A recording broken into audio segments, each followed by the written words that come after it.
જૂનાગઢમાં ભાજપ પ્રમુખ પુનિત શર્માએ પ્રતિક્રિયા આપી। પ્રયાગરાજથી ભાજપ પ્રમુખ દ્વારા વિડિયો સંદેશ રિલીઝ કરવામાં આવ્યો છે। મહાનગરપાલિકા ચૂંટણીમાં ફરી ભાજપની જીત થશે તેવું ભાજપ પ્રમુખ દ્વારા જણાવવામાં આવ્યું છે। તો ભાજપ પ્રમુખ કે વિડિયો પર પ્રતિક્રિયા આપી છે। પૂર્વ ડેપ્યુટી મેયર ગિરીશ કોટેચા દ્વારા પણ પ્રતિક્રિયા આપવામાં આવી છે। ગત ટર્મમાં 1200 કરોડથી વધુના કામ થયા તેવું ગિરીશ કોટેચાએ જણાવ્યું છે। તો જૂનાગઢ મહાનગરપાલિકાની ચૂંટણી જાહેર થતા જૂનાગઢ શહેર ભાજપ પ્રમુખ પુનિત શર્માએ પ્રતિક્રિયા આપી।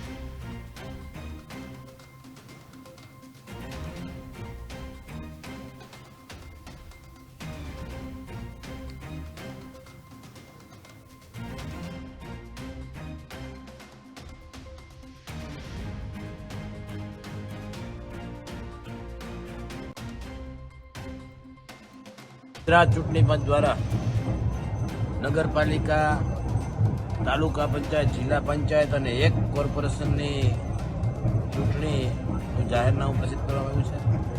તેના ભાગ સ્વરૂપે જૂનાગઢ કોર્પોરેશનની પણ ચૂંટણીની તારીખ નક્કી થઈ છે।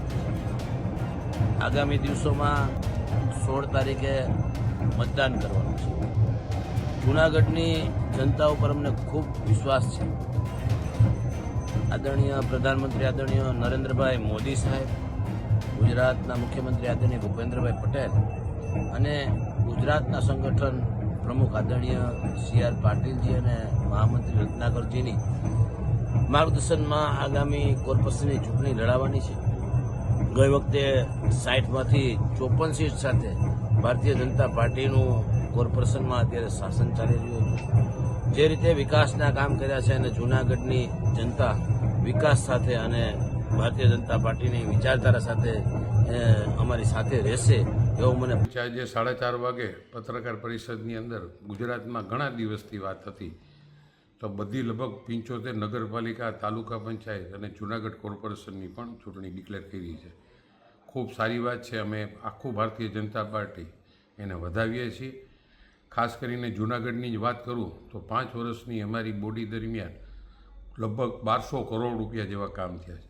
જે કામ થયા છે એમાં લગભગ 700-800 કરોડના જમીનની અંદરના કામ થયા છે।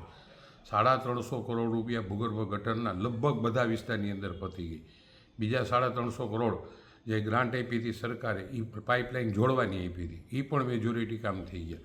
એના પછી જે આજે રેલવેનો મોટો પ્રશ્ન હતો ફાટકનો, જોશીપરાનો, તેમાં પણ 80 કરોડના ખર્ચે સરકારે જે આખી ડિઝાઇન બનાવી હતી એનું કામ પણ ચાલુ થઈ ગયું। નરસિંહ મહેતાનું તળાવ, એ પણ 80 કરોડના ખર્ચે લગભગ કામ પૂર્ણતાને આરે છે। ઉપરકોટમાં પણ 80 કરોડના ખર્ચે જે રીતે કામ થયું ને અત્યારે લાખો લોકો ખાસ ઉપરકોટ જોવા આવે।